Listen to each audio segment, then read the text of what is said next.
पसारी रे तेरे सिर पे मोती खड़ी है।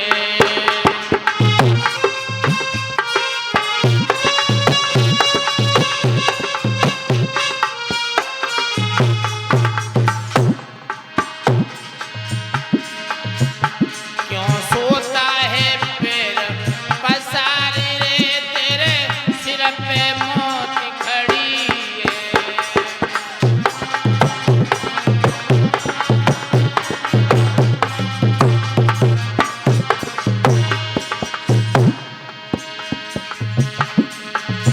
आज बात तू कहता कहाँ की,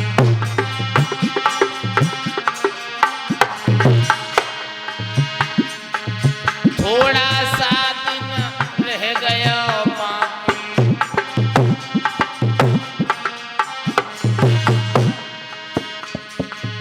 कौड़ी टका पास नए राखी।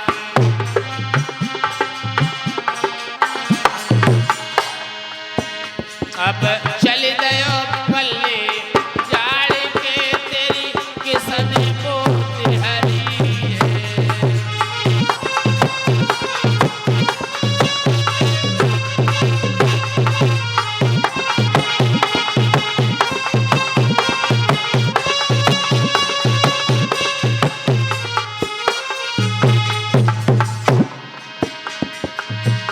क्यों सोता है फिर पसारे रे तेरे सिर पे मोती खड़ी है।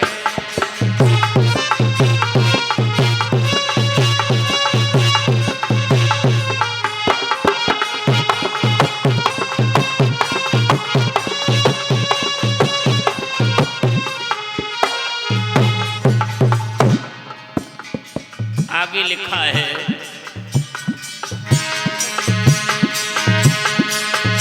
आगे मिले विकट बन झाड़ी।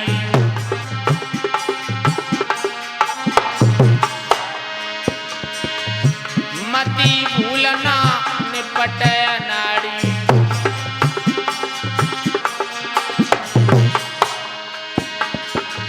कैसी राह मिले तुए खाली।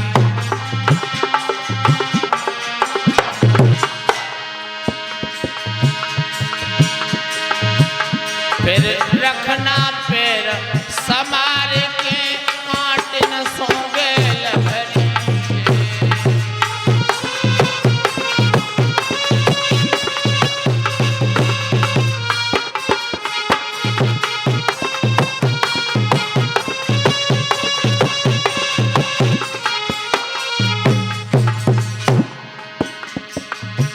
फिर रखना पैर समार के काट न सोंगे लभरी।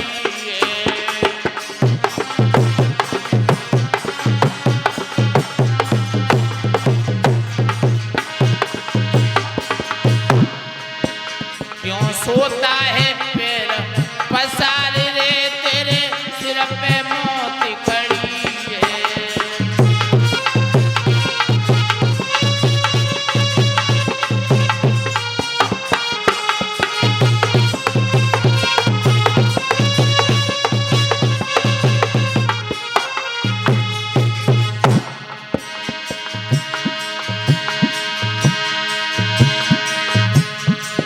भव सागर एक नदी अपारा।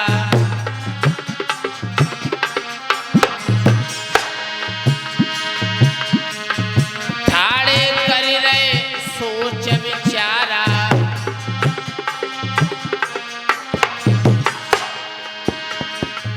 ठाड़े कर रहे सोच विचारा।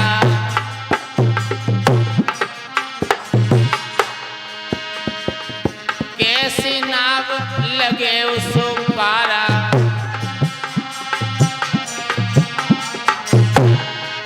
कैसी नाव लगे उस पारा।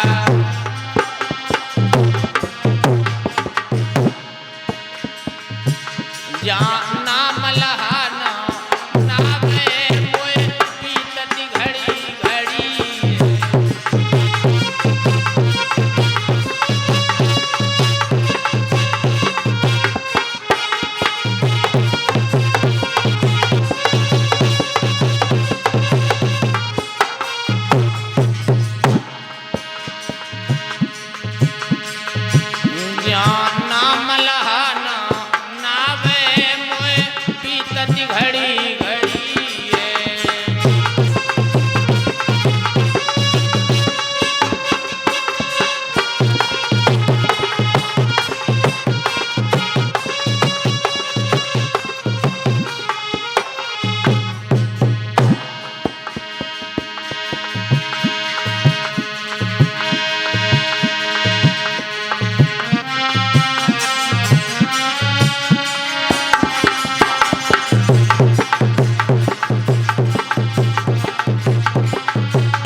सुनो भाई साधु।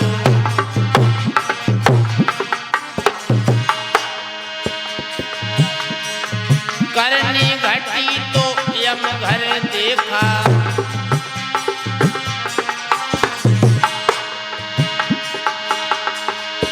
फिर रखना पैर संभाल के काट न सोगेल भरी।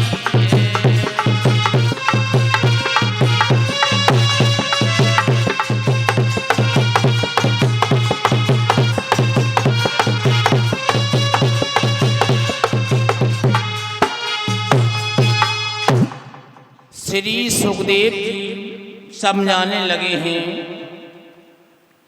जिस समय दोनों शक्तियां आपस में टकराने वाली हैं, अश्वत्थामा का ब्रह्मास्त्र उत्तरा के गर्भ को जलाने लगा। भगवान कन्हैया ने उस उत्तरा के गर्भ की रक्षा की है, तो उससे महाराज परीक्षित का अवतार हुआ है। धीरे धीरे परीक्षित महाराज सियाने होने लगे हैं। उसी समय भगवान कृष्ण कहने लगे हैं धर्मराज युधिष्ठिर से कि हे धर्मराज, हमारा समय आ चुका है। आप लोग सभी पांचों पांडवा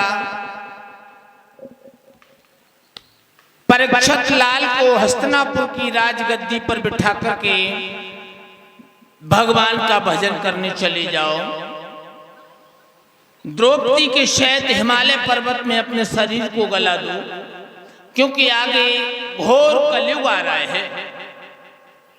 कलयुग में ऐसे ऐसे अत्याचार होंगे, हे धर्मात्मा राजा, तुमसे बर्दाश्त नहीं होगा। इसलिए अब तुम्हारा समय आ चुका है राजन। पांचों पांडवों को साथ में लेकर के हिमालय पर्वत में गल जाओ। और बोले हैं भगवान श्याम सुंदर धर्मराज से,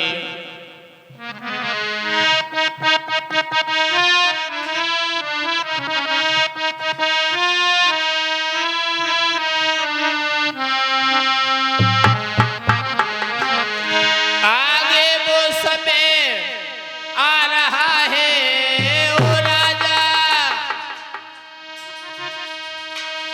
आगे वो समय आ रहा है, बेटियां न कोई मानेगा, बेटियां न।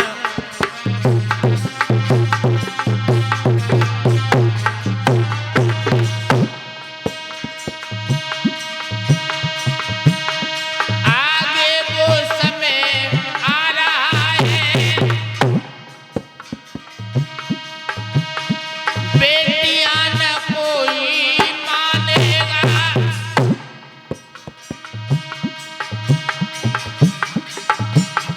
पूजा होगी पाखंडों की और धर्म न कोई जानेगा, राजा धर्म न कोई जानेगा।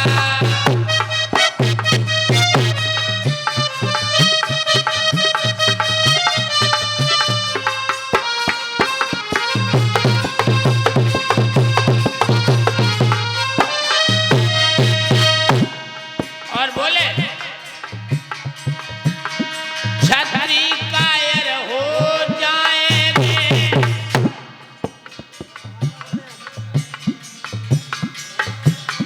बलियां अधिकार जमाएंगे,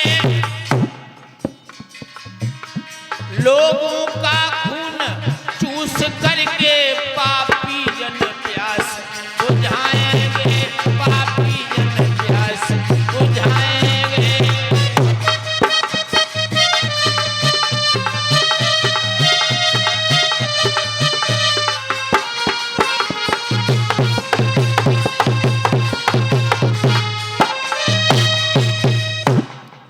जवाब दिया है कि ऐसा समय आ रहा है, आप पांचों भाई हिमालय में गल जाओ। उसी समय पांचों पांडवा हिमालय के लिए तैयार भये हैं। तो जवाब दिया है अर्जुन से, कहा हे अर्जुन,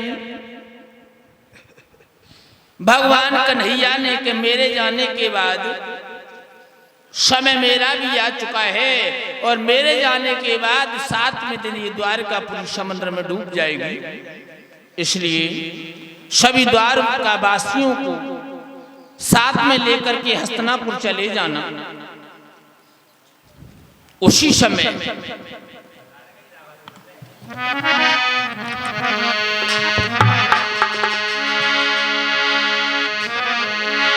अरे अर्जुन से कह गए रे के कृष्ण हाय समझाई।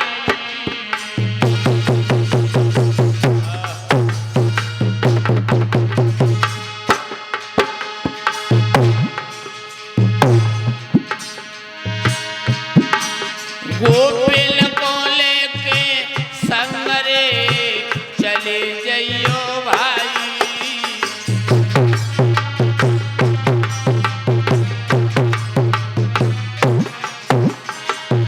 जवाब दिया, सभी गोपियों को साथ में लेकर के हस्तिनापुर चले जाना।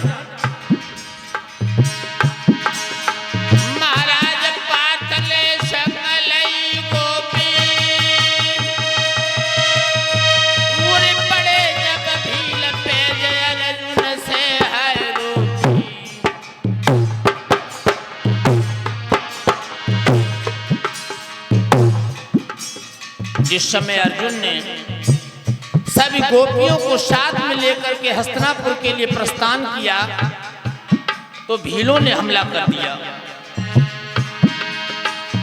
वही भील था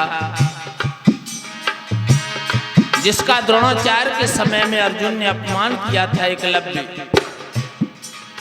आज भीलों ने पार्थ के ऊपर हमला किया है तो देखिए,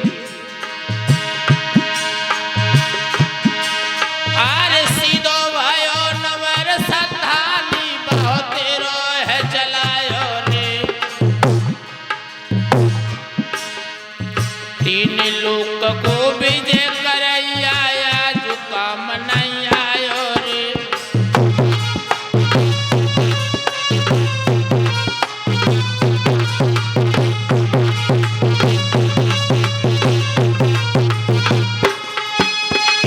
जब भीलों ने हमला किया है अर्जुन के ऊपर, सभी गोपियों को भीलों ने लूट लिया है एकलव्य के साथ। वही अर्जुन जिसकी गंडीव की टंकार से बड़े बड़े क्षत्रियों के सीने दहल जाते थे, आज वही गंडीव खंडित हो गया, काम नहीं आया। इसलिए कहा है बारिश समय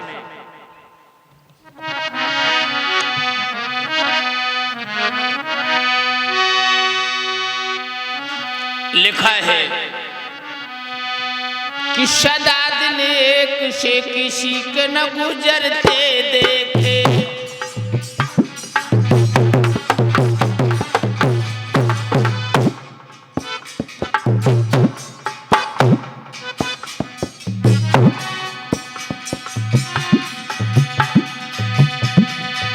सदा दिन एक से किसी के न गुजरते देखे।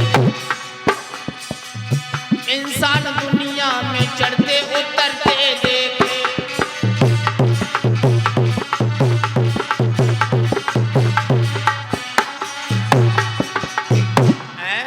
बारिश समय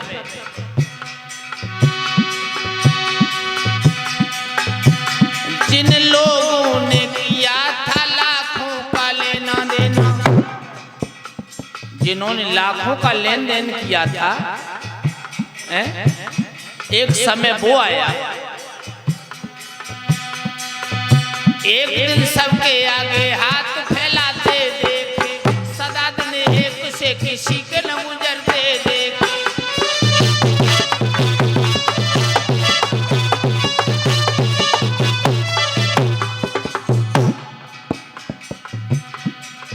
सदा दिन एक से किसी के न गुजरते देखे। इंसान दुनिया में चढ़ते उतरते देखे।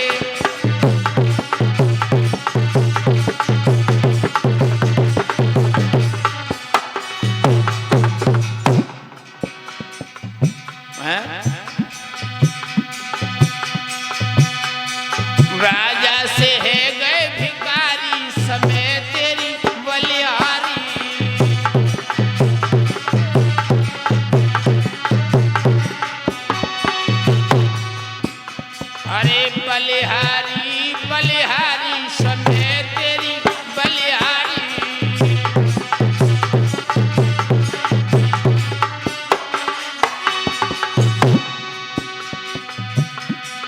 समय पे राजा राज करत है,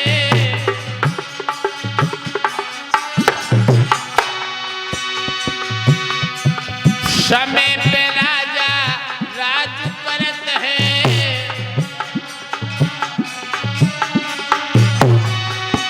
भैया समय पे है गए भिखारी समय तेरी बलिहारी।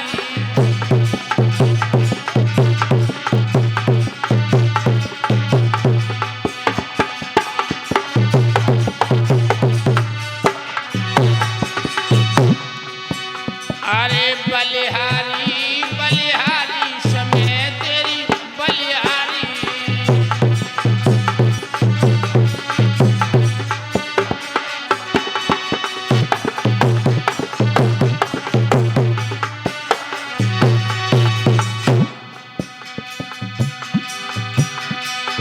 समय पड़ गयो द्रौपदी पे,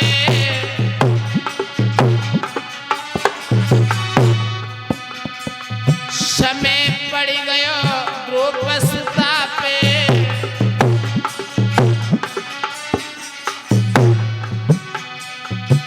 जब खींची दुशासन साड़ी समय तेरी बलिहारी।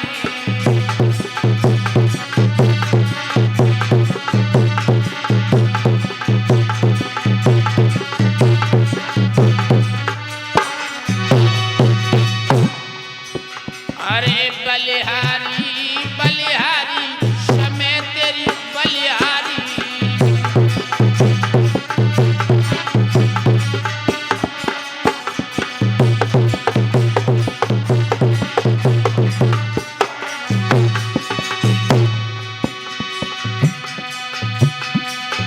समय पड़ गयो नरसी भक्त पे,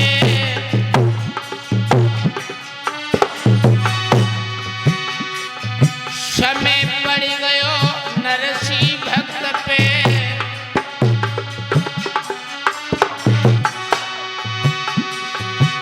जब रेत में फंसी गई गाड़ी समय तेरी बलिहारी।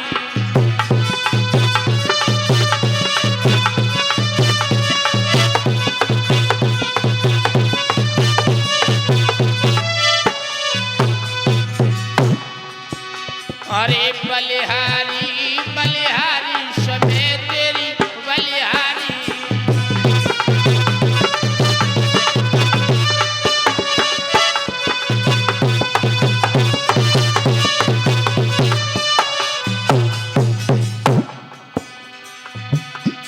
राजा से है गए भिखारी समय तेरी बलिहारी।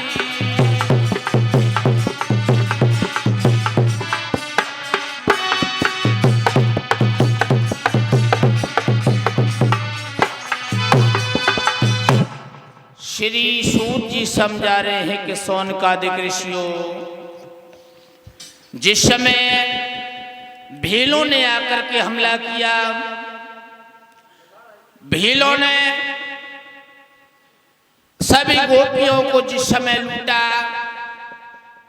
अर्जुन रोते चिल्लाते जिस समय वापस लौट गए हैं, सूत जी समझा रहे हैं कि सौनकादिक ऋषियों, जिस समय भीलों ने गोपियों को लूट लिया, अर्जुन वापस लौट आए, धर्मराज युधिष्ठिर अपने पांचों भाइयों को साथ लेकर के हिमालय पर्वत में द्रौपदी के साथ गल जाते हैं। इधर हस्तिनापुर की राजगद्दी पर महाराज परीक्षित को बिठाया गया। एक दिन महाराज परीक्षित अपने घोड़े पे सवार होकर के शिकार खेलने चले हैं।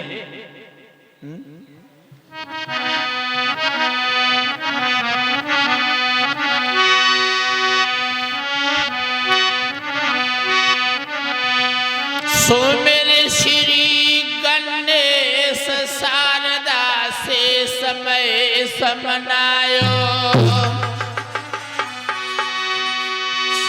और माता पिता को सुमिरन करके तेगा हाथ उठायो।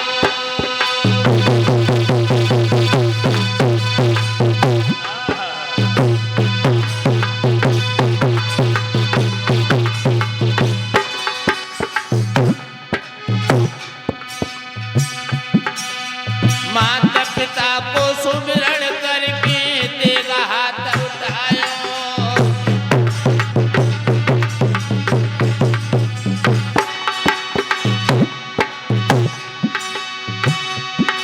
घोड़ा पे बहुत सवार सुनो साधारण विलंब लगायो।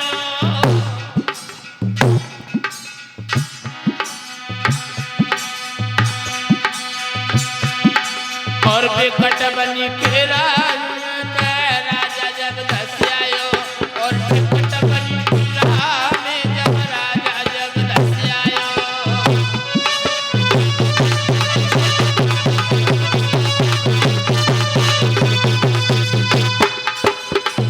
आज महाराज परीक्षित जब बियाबान जंगल में पहुंच गए तो क्या देखा? एक काला कलूटा चंडाल जिसके हाथ में एक मूसल था और एक गाय और बैल को मारता हुआ चला आ रहा था। जिस समय मूसल गाय की पीठ पर पड़ता है तो ये मालूम पड़ता है मानो ये धरती रसातल को जा रही हो। परीक्षित महाराज ने जैसे ये देखा ये तो अत्याचार हो रहा है, फौरन तलवार निकाली और काले कलूटे चंडाल से कहा कि ओरे काले कलूटे, तू जानता है कि पार्थ का जमाना बीत गया। ओरे दुष्ट, पार्थ नहीं लेकिन पार्थ का वंश का पौधा जरूर मौजूद है, मैं तुझे जान से मार डालूंगा। सोई गाय और बैल कहने लगे राजन आओ, कौन हो तुम?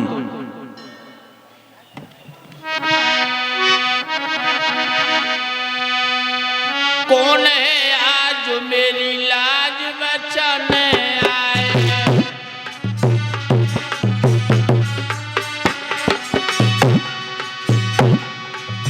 कौन है आज मेरी लाज बचाने आए?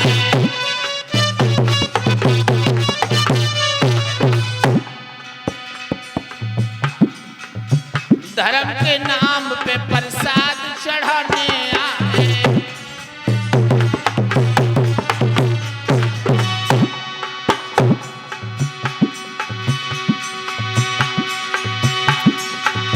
दीन के साथ दया भाव दिखाने आए,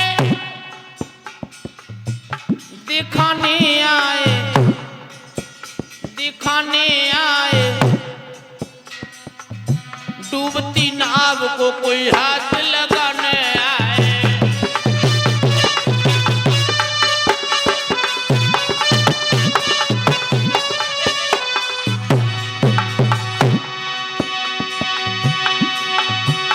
अरे विपद विपद है, विपद पे विपदा,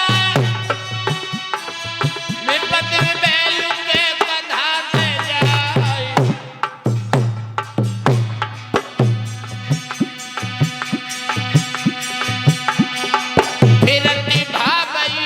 घर घर डोले जाने किनारे दगा दे जाए।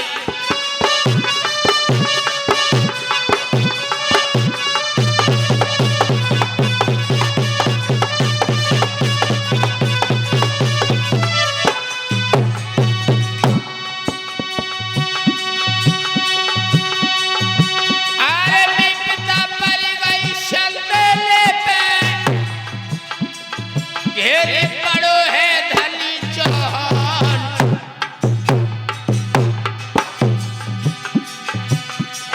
नदिया पे तबे और सागर लो, ढाल से ढाल के मिली कृपा।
हिलवाई, चाकी चलत महोबे में देखे चौड़ा वाय रे दे तू फुरवाई।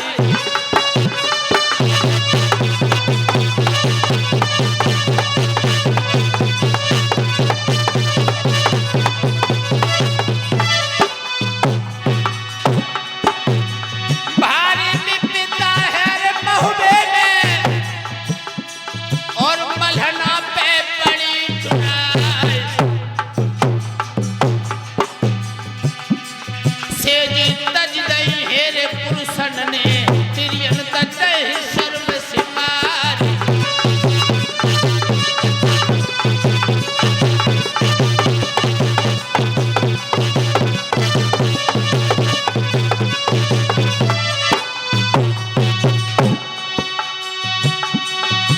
अरे अलाउदल घर पे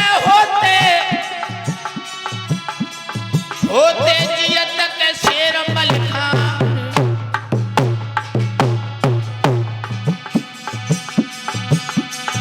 और महोबे की नय दिखते चढ़ते नायक धनी चौहान।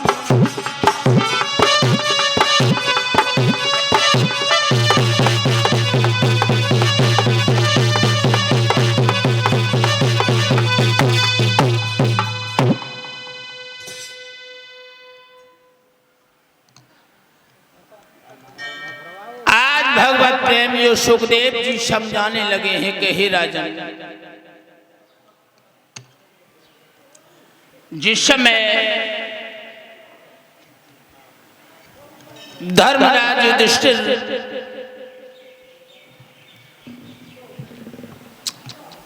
परीक्षित लाल को हस्तिनापुर की राजगद्दी पर बिठा करके चले जाते हैं। परीक्षित लाल ने जंगल में देखा एक काला कुलटा चंडाल गाय बैल को परेशान कर रहा है। जवाब दिया, तुम इन्हें क्यों परेशान कर रही हो? गाय से पूछा तो गाय कहने लगी, राजन मैं कोई साधारण गाय नहीं हूं, मेरा नाम पृथ्वी है, मेरे ऊपर घोर अत्याचार हो रहे हैं, इसलिए मैं यहां से भागी जा रही हूं। बैल कहने लगा, राजन मैं कोई साधारण बैल नहीं हूं, मेरा नाम धर्म है। जिस समय सतयुग त्रेता था उस समय में तीनों लोकों में व्यापक था। सतयुग त्रेता में मेरे 4 चरण थे, द्वापर में 2 रह गए, लेकिन कलयुग में केवल 1 चरण बाकी है। भला कैसे गुजर करे? उसी समय जवाब दिया, हम यहां से भागे जाते हैं। तो काले कलूटे चंडाल ने कहा कि राजन मैं भी कोई साधारण पुरुष नहीं हूं, मेरा नाम कलयुग। इस पृथ्वी पर 3 राज्य कर गए, सतयुग त्रेता और द्वापर। अब मेरी बारी, अब मेरा शासन होगा। उसी समय परीक्षित लाल कहने लगे, तो तेरे शासन में क्या होगा? जवाब दिया, राजन मेरे शासन में बहुत बुरे बुरे कार्य होंगे। लोग शराब पिएंगे, जुआ खेलेंगे, तरह तरह के अत्याचार होंगे, भाई भाई आपस में कलह करेंगे, बेटा पुत्र में, पिता पुत्र में झगड़ा अक्सर होता रहेगा, धर्म का नामो निशान मिट जाएगा।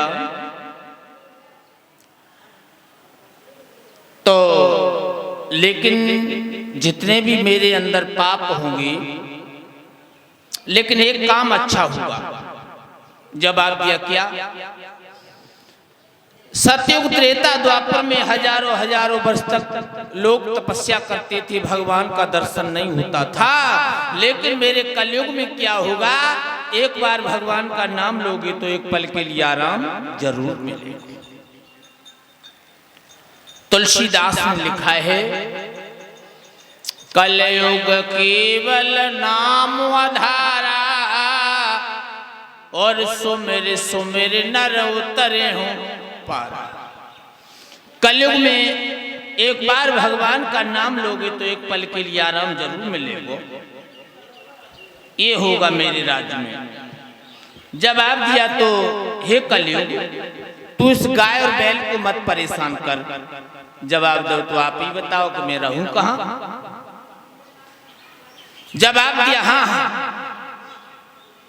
हम तुझे जगह बता रहे हैं। महाराज परीक्षित ने कहा कलयुग से कि हे कलयुग, जहां जुआ खेला जाए तू वहां रहे, जहां शराब पी जाए तू वहां रहे, जिस घर में भगवान का भजन न होता हो तू वहां रहे, जिस घर में भगवान का अपमान किया जाता हो तू वहां रहे, और तो कंचन में निवास, सोने में निवास। जैसे परीक्षित महाराज के मुंह से कलयुग ने ये शब्द सुने कि स्वर्ण में निवास कर, कलयुग सोचने लगू अब कहां जाए ढूंढने। परीक्षित महाराज के माथे पे सोने का मुकुट लगा था। कलयुग सोचने लगा जगह तो नजदीक ही है, कहां जाए अब रहने। फौरन छलांग लगाई, कलयुग में मुकुट में समा गया। कलयुग का प्रभाव महाराज का दिमाग खराब हो गया, बुद्धि बदल गई। वहां से आगे चले तो क्या देखा, महात्मा लोमस ऋषि अपने आश्रम में समाधि लगाए भगवान का भजन कर रही थी। कलयुग का प्रभाव, महाराज परीक्षित लाल सोचने लगे महात्मा बड़ा ढोंगी है, मुझे देखकर किसने नेत्र बंद कर लिए हैं। ये ढोंगी है, पाखंडी है। उसी समय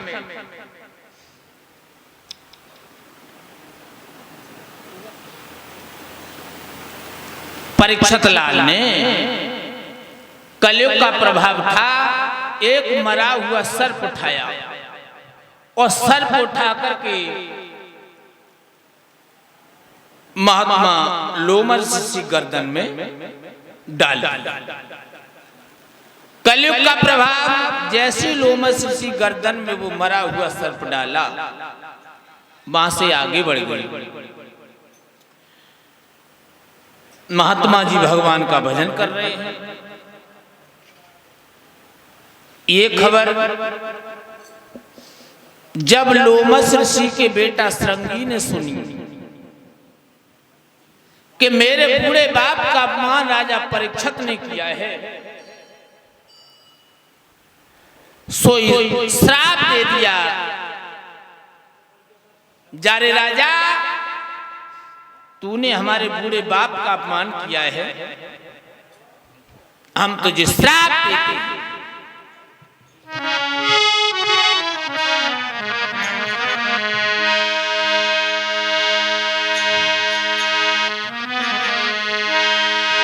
आ गया तेज तन कांप उठा, सातई सांप का हाथ उठा, अपना तो उठा, ब्रह्मांड उठा, अंदर से ये भाव उठा।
हम तुझे श्राप देते हैं कि 7वें दिन तक्षक नाग डसेगा और तेरी मृत्यु हो जाएगी।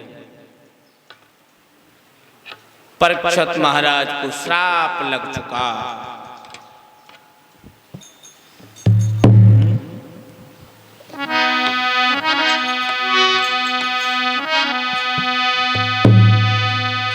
धोखे में बजरिया लुटी गई, अरे धोखे में।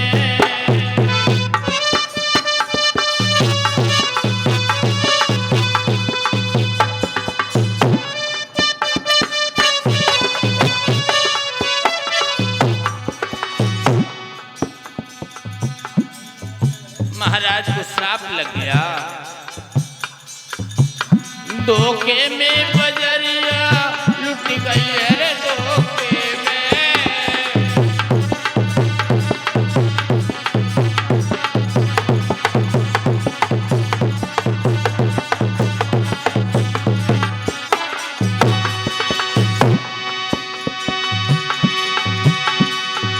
ओ राजा, ओ राजा,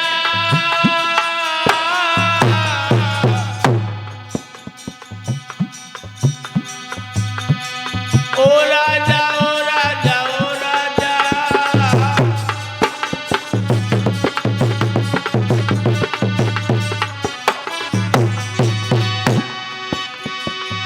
ओ राजा तुझे कछु न जानी, हाय हाय,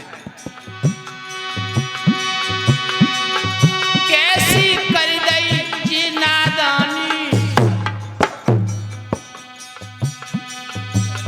अदबर में गाड़ी फंस गई तेरी धोखे में, धोखे में बजरिया लुटी गई, अरे धोखे में।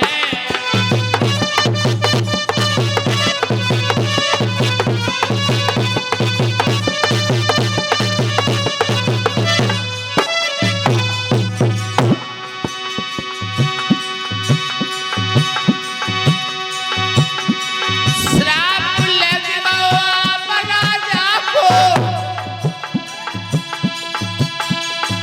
मर्दो ध्यान जा बिसर ना जाए।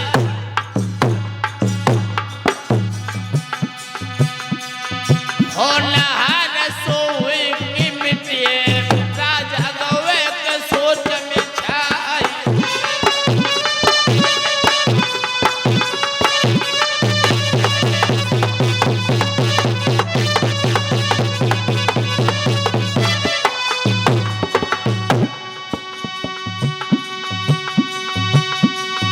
मन्नू लाल के यादव जी हैं,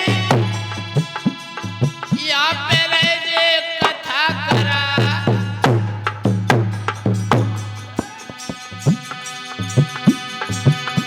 अछू मैया के जारे दरबार में, भारी रहे के पुण्य कमाए।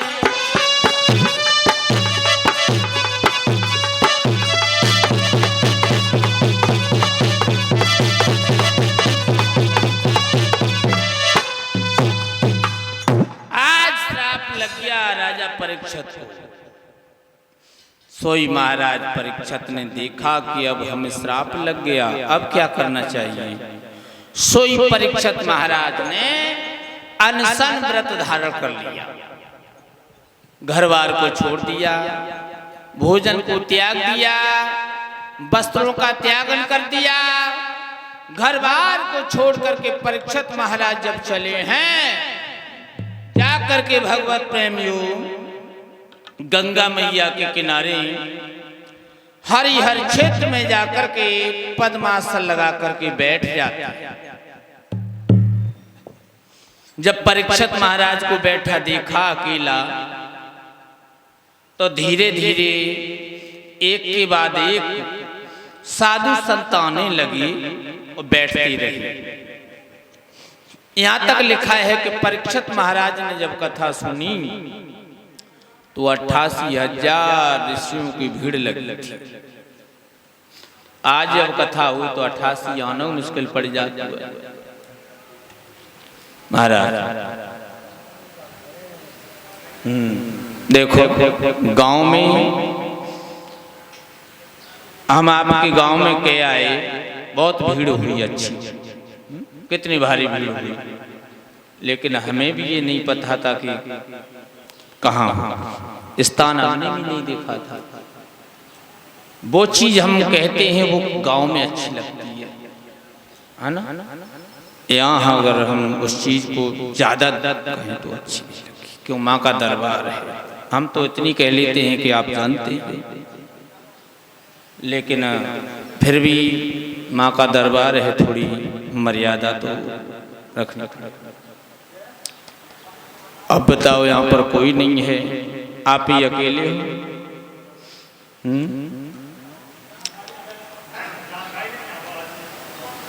गांव नजदीक कोई है नहीं, वहाँ के लोग आए सुनने। यहाँ कुछ लोग हैं तो कुछ साधु संत यहाँ पर भी हैं, तो अगर अभी नाच होने लगे और दक्षिणा यहाँ पर बंटने लगे तो अपने आप आ जाएंगे, है ना, खड़े हो जाएंगे दक्षिणा लेने। और कथा जो कोई मतलब नहीं रख रही। बताओ आप ही लोग जो हो मेन, वही 3-4-5 लोग हो बस। खैर कैसे काम चलेगा महाराज, बड़ा दिक्कत है। बोलिए अच्छी माता की। हाँ, सूत जी समझा रहे हैं कि शौनकादिक ऋषियों, आज परीक्षित महाराज को श्राप लग चुका। उसी समय अनशन को व्रत धारण कर लिया, 88,000 ऋषियों की भीड़ लग गई। जब 88,000 ऋषियों की भीड़ लग गई, परीक्षित महाराज को कथा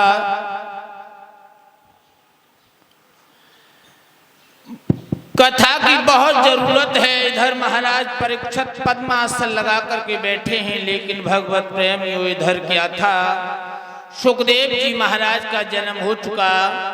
और सुखदेव जी महाराज जन्म लेते ही जिस समय चले हैं, जाकर के उसी जगह पर पहुंच गए जहां पर परीक्षित महाराज बैठे हुए थे। बड़े प्रेम से श्री सुखदेव जी को आता हुआ देख करके 16 वर्ष की अवस्था में सुखदेव जी पहुंच गए, तो परीक्षित महाराज ने बड़े प्रेम से उठ करके स्वागत किया। आइए श्रीमन, आसन ग्रहण करिए। कुछ मूर्ख स्वभाव के साधु संत कहने लगे, देखिए हम लोगों की कितनी बड़ी भूल है, हम लोग कितनी बड़ी उम्र के यहाँ पर बैठे हैं, एक छोटा सा बालक आया तो उसका बड़ा इतना बड़ा सम्मान। विद्वान पुरुष कहने लगे, नहीं, ये हमारी बहुत बड़ी भूल है। उम्र में तो हम सबसे वास्तव में ये छोटे हैं, लेकिन लौकिक दृष्टि से देखा जाए तो ये हम सबसे बड़े हैं, क्योंकि इंसान कभी उम्र से छोटा बड़ा नहीं होता है। इंसान उम्र से कभी छोटा बड़ा नहीं होता है। जिसके पास ज्ञान होता है वही बड़ा होता है। सूत जी समझाते हैं कि हे शौनकादिक ऋषियों, परीक्षित महाराज ने कहा कि राजन हमें श्राप लग चुका है, हमें कोई ऐसा उपाय बताओ जिससे हमें मोक्ष की प्राप्ति हो। तो श्री सुखदेव जी ने कहा कि हे राजन, हम तुम्हें श्रीमद् भागवत कथा का प्रसंग सुनाएंगे, जिसे सुनने से तुम्हारे जन्म जन्मांतर के पाप नष्ट हो जाएंगे।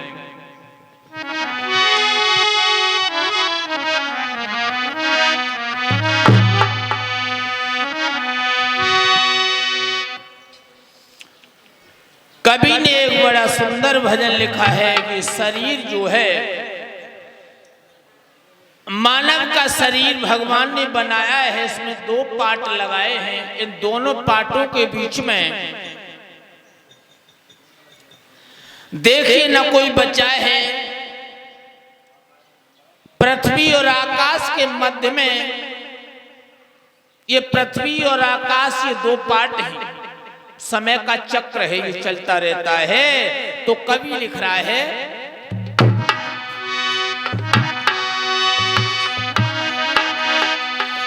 कि चकिया सबना जनकी नानी,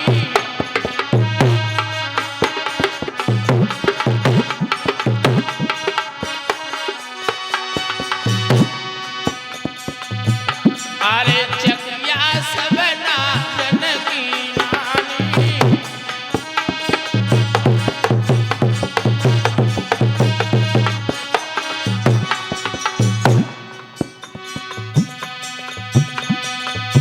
कौन कौन से?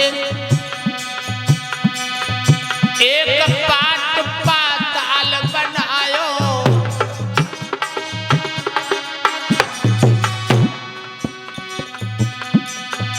एक पाट पाताल बनायो, और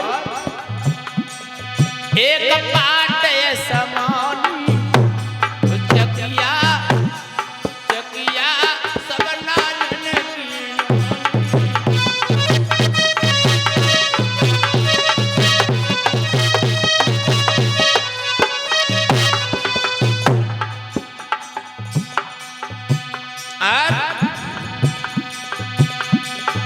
तीन देव चकिया को चला रहे महाराज, ये मूड आ रहा है तुम आप।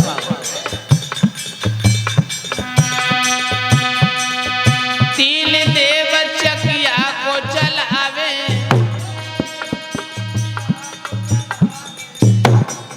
अब हम तो मो गाय लो बोल लो, या तो कोई यही नहीं तासे गाय लो बोल लो महाराज।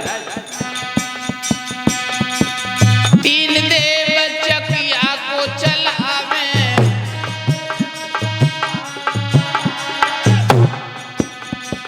कौन कौन से महाराज? चकिया देखिए,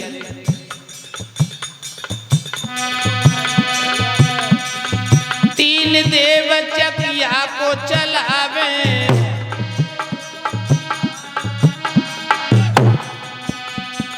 डंडा गलवा और वे मानी,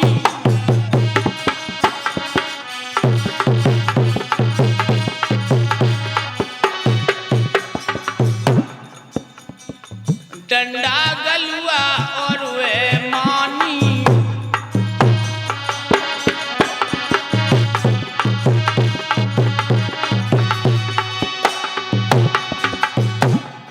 चकिया सबना जनकी नानी।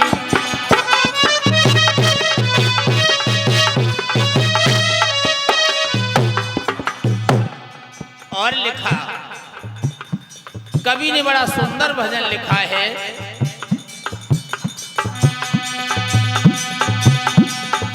गेहूं बाजरा सबई पिसी गो,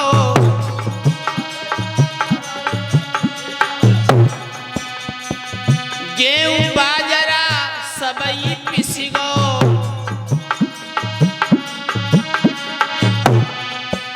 अरे चकिया मका देखिबे मानी,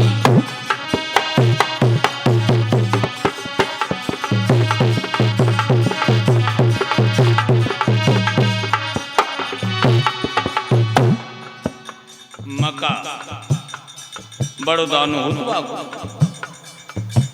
हाँ, अब तो ट्रैक्टर वाली चलने पीस के धर देती है। चकिया मका देखिबे मानी, चकिया सबना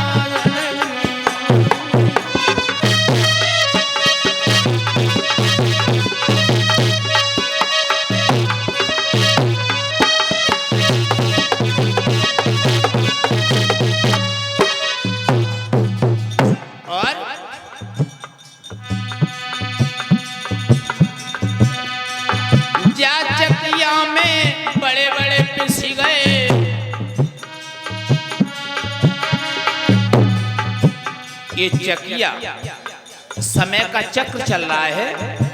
उसी को कवि ने कहा है कि जामे सब पिसी गए, कोई जिंदा न बचो।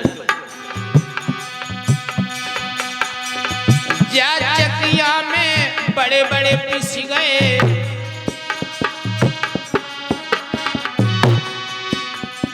संत महात्मा ज्ञानी चकिया सवना जनकी नानी।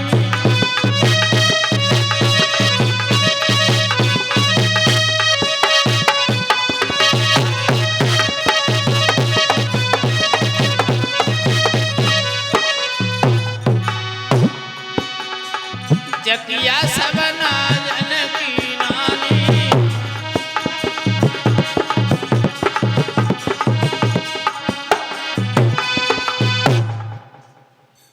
जिस समय मेरे भगवान प्रेमियों परीक्षित महाराज को श्री सुखदेव जी ने कथा का प्रसंग सुनाया, परीक्षित महाराज ने पूछा, प्रभु हमें ये बताओ कि इंसान को सदा सर्वदा क्या करना चाहिए, यानी जिसकी मृत्यु नजदीक हो उसका क्या कर्तव्य बनता है। उसी समय सुखदेव जी समझाने लगे हैं कि हे राजन, लिखा है एको ब्रह्म द्वितीया नास्ते, ब्रह्म सत्या संसार नास्ते। ये संसार नाशवान है, ब्रह्म एक है। इसलिए संसार के झूठे विषयों से हटा करके इस मन को भगवान की कथा में लगाओ तो तुम्हें अवश्य मोक्ष की प्राप्ति होगी। श्री सुखदेव जी समझाने लगे हैं कि हे राजन, जिस समय सुखदेव जी समझाने लगे हैं कि भोले बाबा भगवान भूतनाथ जिस समय समझाते हैं कि सारा संसार जलमग्न था, भगवान भोलेनाथ अपने कैलाश पर्वत पर बैठे हैं और कैलाश पर्वत पे भगवान भोलेनाथ के गले में 108 मुंडों की माला पड़ी है। जिस समय क्या देखा, सती मैया ने, सती मैया ने क्या देखा कि प्रभु राम और लक्ष्मण दोनों भैया सीता मैया की खोज में वन वन भटक रहे हैं, पेड़ पौधों से पूछ रहे हैं कि अरे पेड़ पौधों, तुमने हमारी सीता को देखा हो तो बता दो।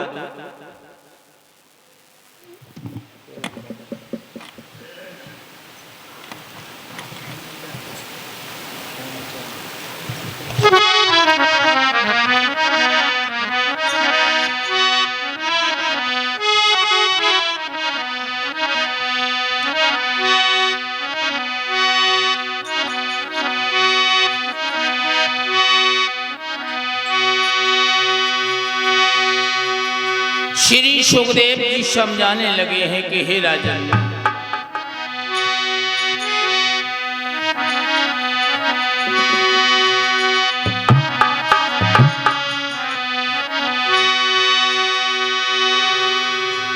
प्रभु का एक भजन बड़े प्रेम से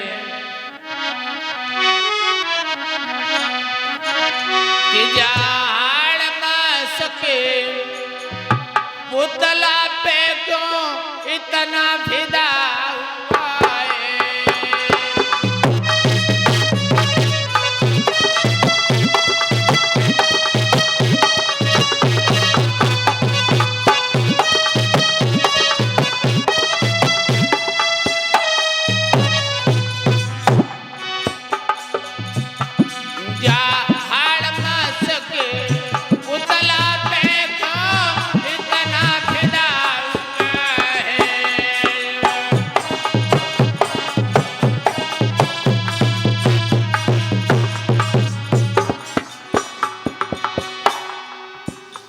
ये शरीर भगवान ने जो बनाया है हाड़ मांस का है? कमरा बना अनोखे ढंग का। भगवान ने ये कमरा जो बनाओ, ये शरीर, ये मकान तेरा बना है अड़म्बा।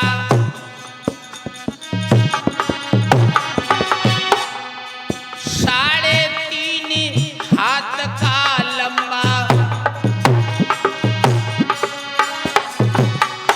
ये शरीर जो है 3.5 हाथ का हो तो अपने हाथ से 3.5 हाथ का लंबा।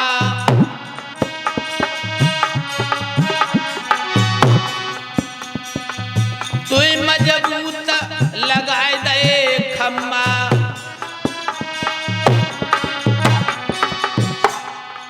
बहुत मजबूत खम्मा लगाए दे पैर जब मकान में।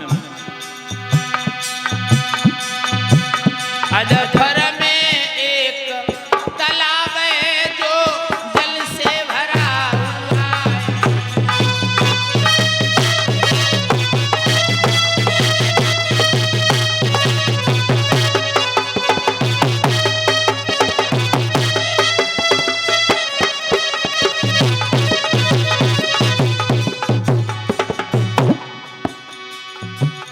जहाड़ मास के उतला पे क्यों इतना फिदा हुआ है।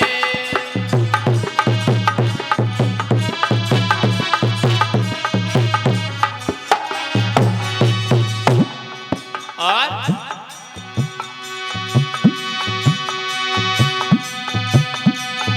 कमरा बना अनोखे ढंग का।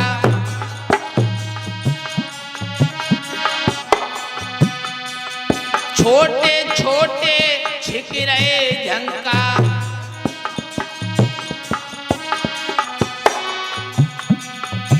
अंदर एक लगा है पंखा।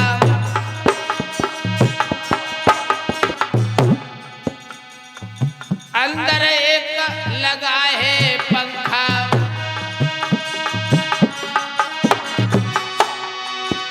या जीव के लिए रास्ता है सतगुरु ने बना दिया है।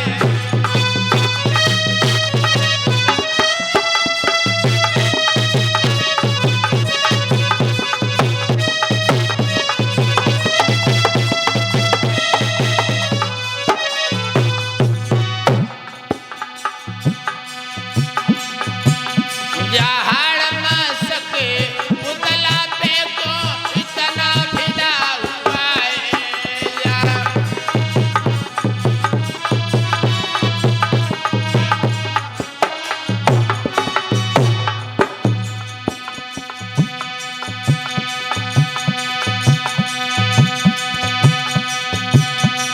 अरे बेरी मनवा, अरे बेरी मनवा सतगुरु से हमें मिलाए दे।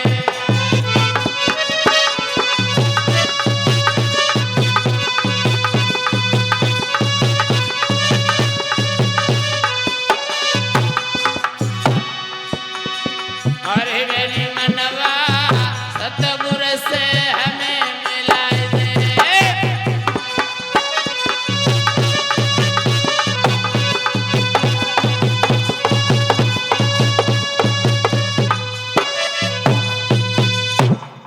श्री सुखदेव जी समझाने लगे हैं कि हे राजन,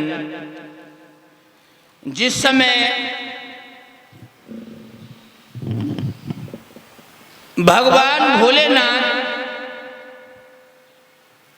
अपने कैलाश पर्वत पर बैठे हैं, सती मैया ने जब देखा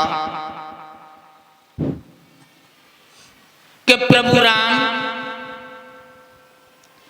और लक्ष्मण दोनों भैया सीता मैया की खोज में वन वन भटक रहे हैं, पेड़ पौधों से पूछ रहे हैं कि अरे पेड़ पौधों, हे खग मृग हे मधुकर सैनी, तुम देखी सीता मृग नैनी। यदि तुमने कहीं सीता को देखा हो तो बता दो। पेड़ पौधों से पूछ रहे हैं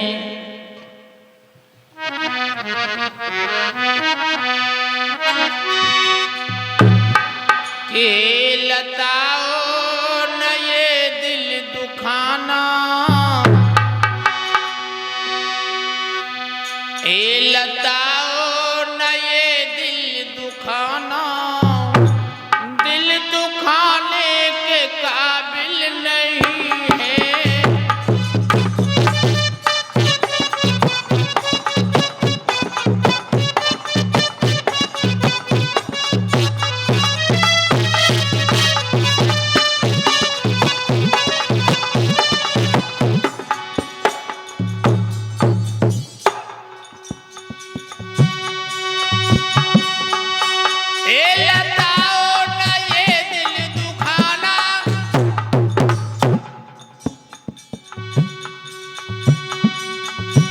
दिल दुखाने के काबिल नहीं है।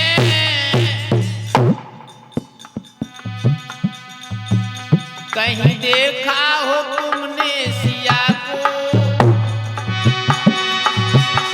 कहीं देखा हो तुमने सिया को, तो छिपाने के काबिल नहीं है।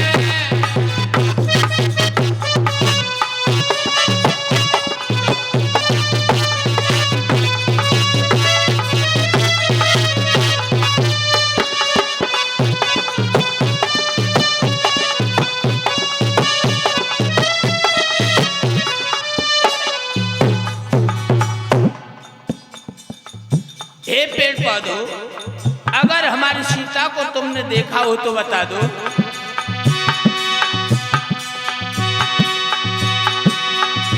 ढूंढी पाई कहीं ना सिया है, बिलसिया के बिकलिए जिया है। हे पेड़ पौधों,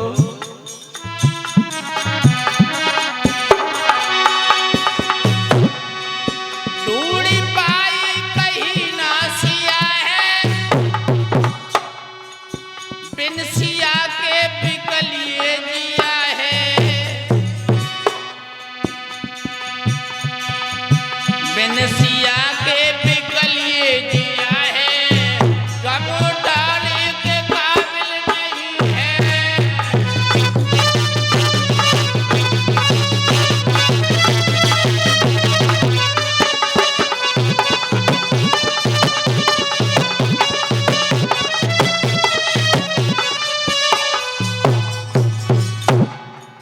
हे पेड़ पौधों, हम बहुत परेशान हैं, बता दो कहाँ है हमारी सीता।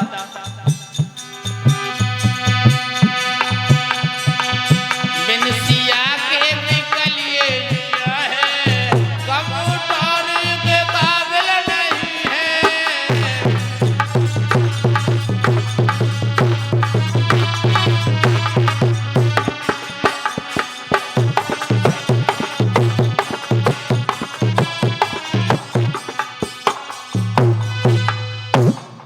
जवाब दिया, पेड़ पौधों, अगर सीता को तुमने देखा हो तो बता दो। इस तरह से प्रभु राम लक्ष्मण रोते हुए जा रहे थे तो सती मैया को बड़ा आश्चर्य।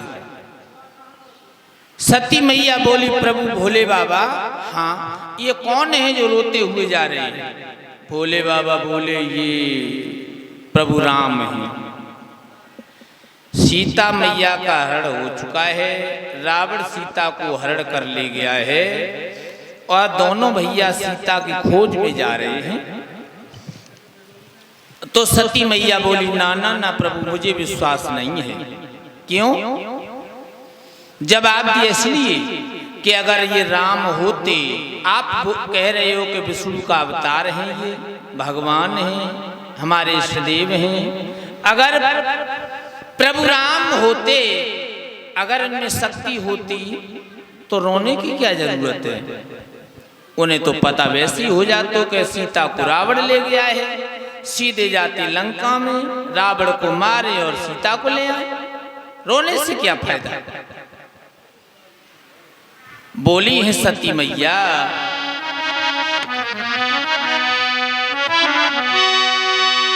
कि मेरे भोला सीतापति अंतर्यामी, तीनों लोकन के स्वामी, सीता कह कह की फिर क्यों टेरत।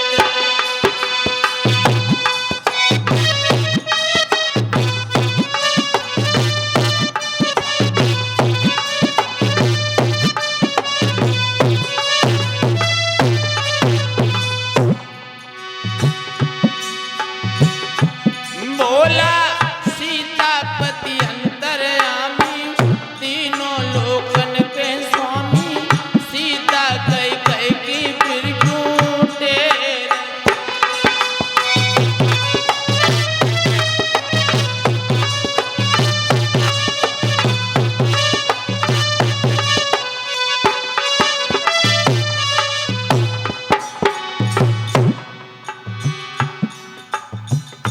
सती मैया बोली, हे अवतारी स्वयं प्रभु तो क्यों वन में फिरते हैं।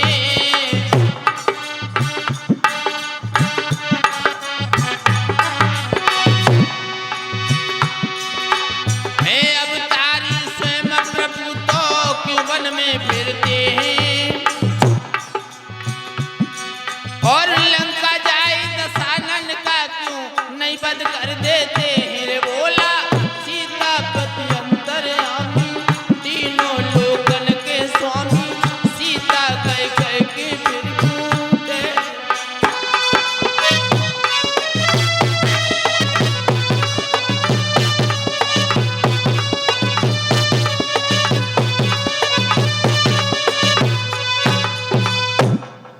जवाब दिया कर गई अवतारी हैं, तो इन्हें तो पता ही है कि सीता को रावण ले गया है, सीधे लंका में जाए, रावण को मारे, सीता को ले आए, रो क्यों रही?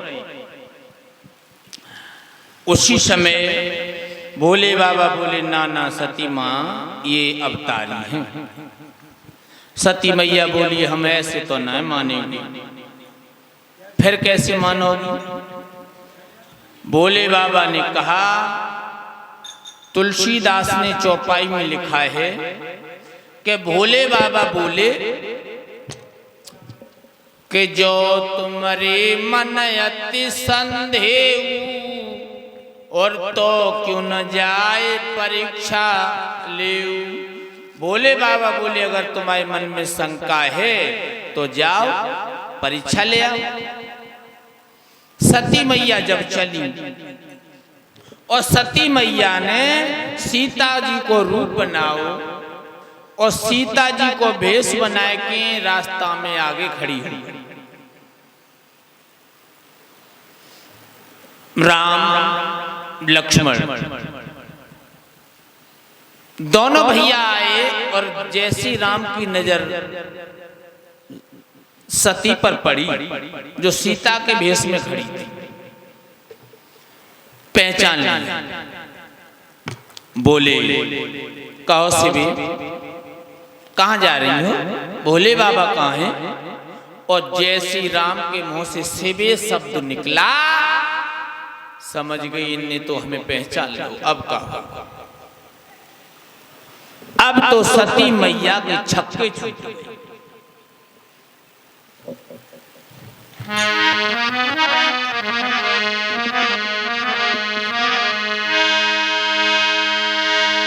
रह गई दोनों आंखें मूंद, वे माया दृश्य न गया सहा। मूदते समय सब कुछ देखा, खोलते समय कुछ भी न रहा।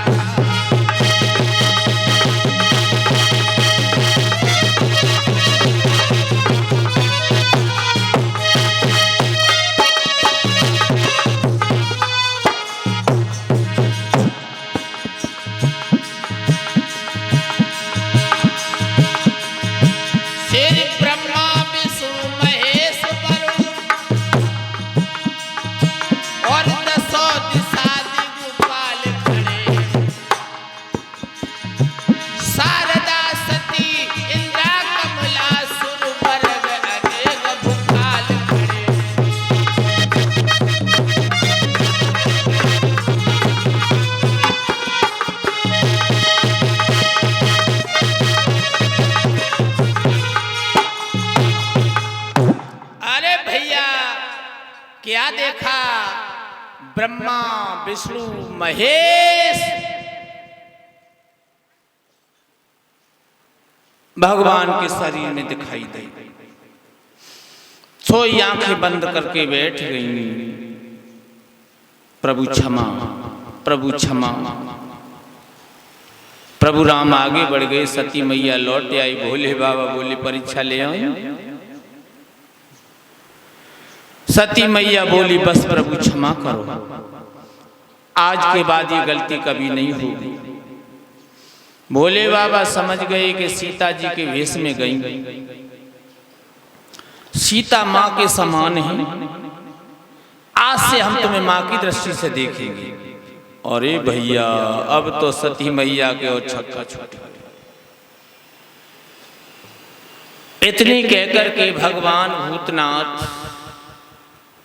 कैलाश पर्वत पे अटल समाधि लगा के बैठे। अब तो सती मैया खड़ी हो गई। कब भोले बाबा की समाधि खुले, कब अपनी गलतियों की क्षमा मांगे। और भोले बाबा समाधि लगाए रहे, सती मैया खड़ी रही। एक नहीं 87,000 वर्षें बीत गई।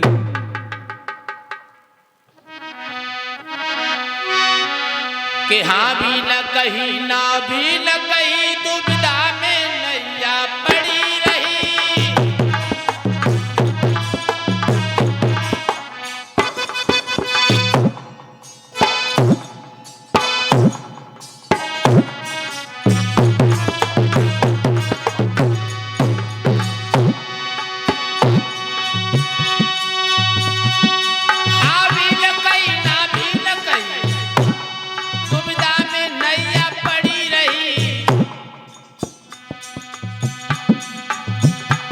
भोलेनाथ समाधि लगाए रहे, मैया कर जोरे खड़ी रही।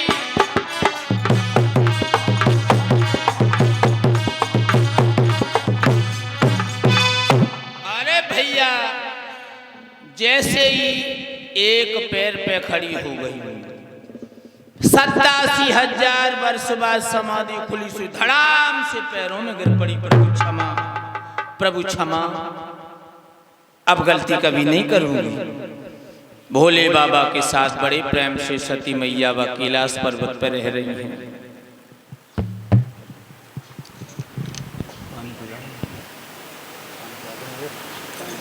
धीरे धीरे भगवत प्रेम उस समय बीतने लगा।